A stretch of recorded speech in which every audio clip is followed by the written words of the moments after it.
My name is Ella. Ella Rogers. At least that's the name I remember. Memories are hazy, like old photographs faded in the sun. I don't know how long I've been on the streets. Days blur into weeks and weeks into months. The cold nights of New York City have been my oldest enemy. On lonely cold nights, even the heart felt abandoned. Those lines ring true. There was always an emptiness in my heart that I could never fill. Even in the midst of a crowd, I was alone. I used to sleep on benches in Central Park, wrapped in filthy clothes that barely kept the cold out. During the day, I begged for a piece of bread or $1. Sometimes kind people gave me something. Most of the time, people ignored me like I was a ghost. Everyone saw, but no one stopped for a moment.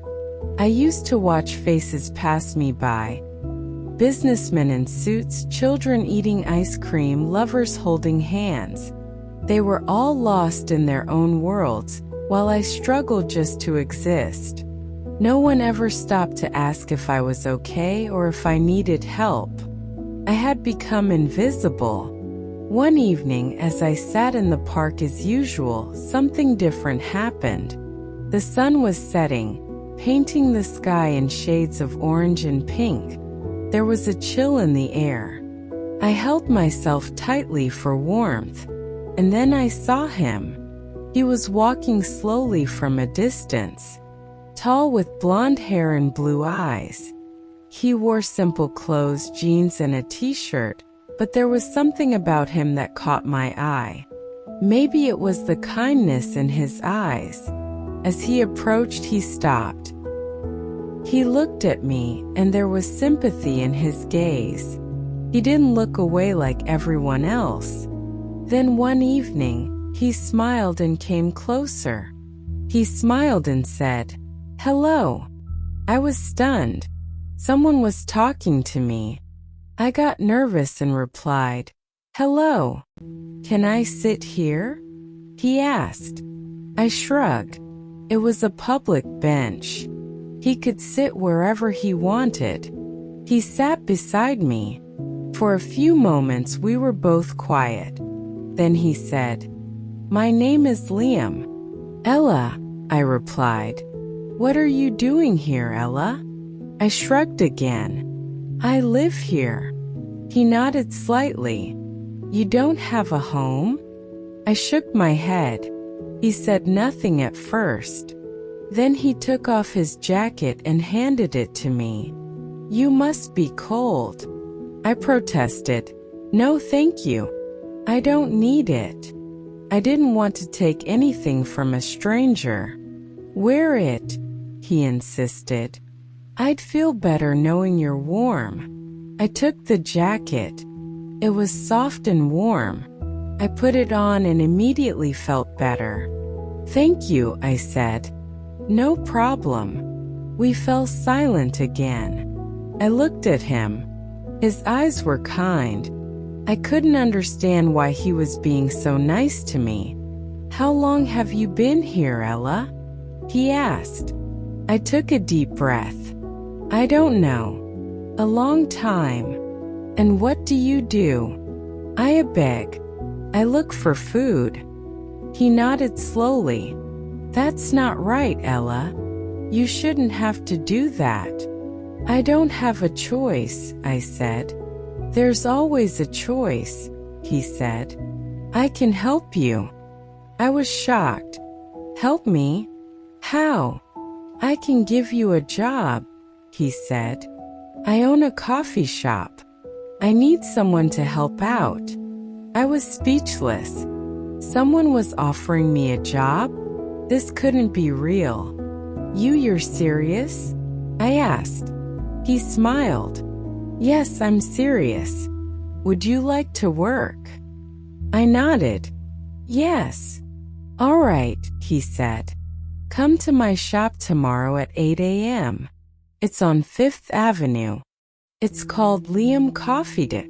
"I'll be there," I said. "Thank you, Liam. Thank you so much." No problem, Ella. I'm glad I can help. He stood up and said goodbye. See you tomorrow, he said. Goodbye, I said. I watched him walk away. I couldn't believe what had just happened. Was it a dream? Did I really get a job? I clutched his jacket tightly. It was real. Liam was real. And maybe my life was about to change. The next morning, I reached Liam Coffee before 8 a.m. I was so nervous. I was scared he might have changed his mind, or that I wasn't good enough for the job. When I walked into the shop, Liam was behind the counter. He smiled when he saw me. Hello, Ella, he said. I'm glad you came. Hello, Liam, I replied. Come on, let me show you everything, he said.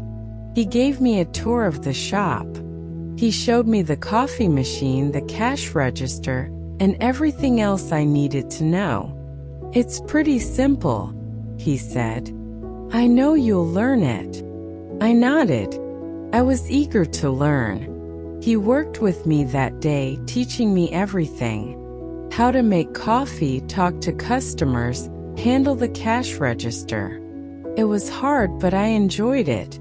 I hadn't felt this happy in a long time. At the end of the day, Liam handed me some money. It was far more than I had ever gotten from begging. I cried. Thank you, Liam, I said. You've changed my life. No, Ella, he said. You changed your own life. I kept working at Liam Coffee. I worked hard and learned quickly. I became a good employee and customers started to like me. Slowly, I got to know Liam better. He was kind, generous, and funny. He was always there to help no matter what. I fell in love with him. I knew it was foolish.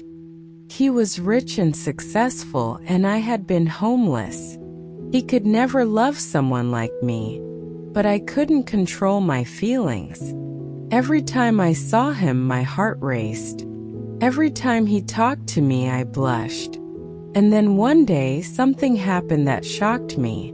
We were closing the shop. I was sweeping the floor, and Liam was wiping down the counter.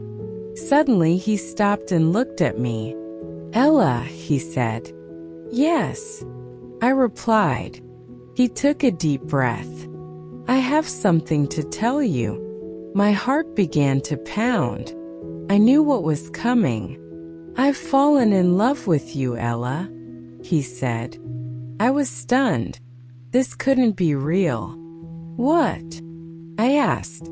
I've fallen in love with you, he repeated. I know it sounds crazy, but I can't help how I feel. I love you. I started crying. I love you too, Liam, I said. He smiled. He came closer and hugged me. I'm so happy, he said. Me too, I said. We held each other for a while. Then he held my face and kissed me. It was the most beautiful kiss I'd ever had. From that day, we were a couple. I couldn't believe it. I was in love with a wealthy, successful man, and he loved me back. It was a dream. Liam helped me rent an apartment. I left the streets behind and began to live a normal life. We spent every day together. We went on walks, watched movies, and talked for hours. I was so happy, but I was also afraid. I was scared something bad would happen, that I'd lose this new life. One day I got a phone call. It was a social worker. Hello, is this Ella Rogers? She asked. Yes, I replied. I'm sorry to inform you, but your mother has passed away, she said. I was shocked. What? I asked. Your mother passed away yesterday, she said. I started crying. I'm so sorry, she said. Do you need anything? No, I said. Thank you. I hung up the phone. My mother was gone. I was heartbroken. I loved her, even though she hadn't been part of my life for a long time. Liam comforted me. He held me and said everything would be all right. But it wasn't. I knew I had to go to her funeral, but I didn't know how. I had no money. I had no clothes. Liam helped me. He gave me money for the trip and he bought me a dress to wear. I went to my mother's funeral. It was the hardest thing I had ever done. After the funeral, I returned to New York with Liam. I was still grieving, but I knew I had to move on. I had to live for her. And I did. I kept working at Liam Coffee. I stayed a good employee. I finished my education and found a great job. Liam and I got married. We had children. We were so happy. I never thought my life could turn out this way. I remember being homeless. I remember sleeping on the streets. But I also remember how Liam saved me. He gave me love and hope. He gave me a reason to live. Without saying a word, he gave me the message of his heart. Liam gave me his heart without a single word. He showed me that love is real and that miracles do happen. And I will always be grateful to him. My friends, do not forget to subscribe to the channel for upcoming heart-touching love stories, and definitely press the bell icon so that you can get notifications of upcoming videos. Thank you, friends.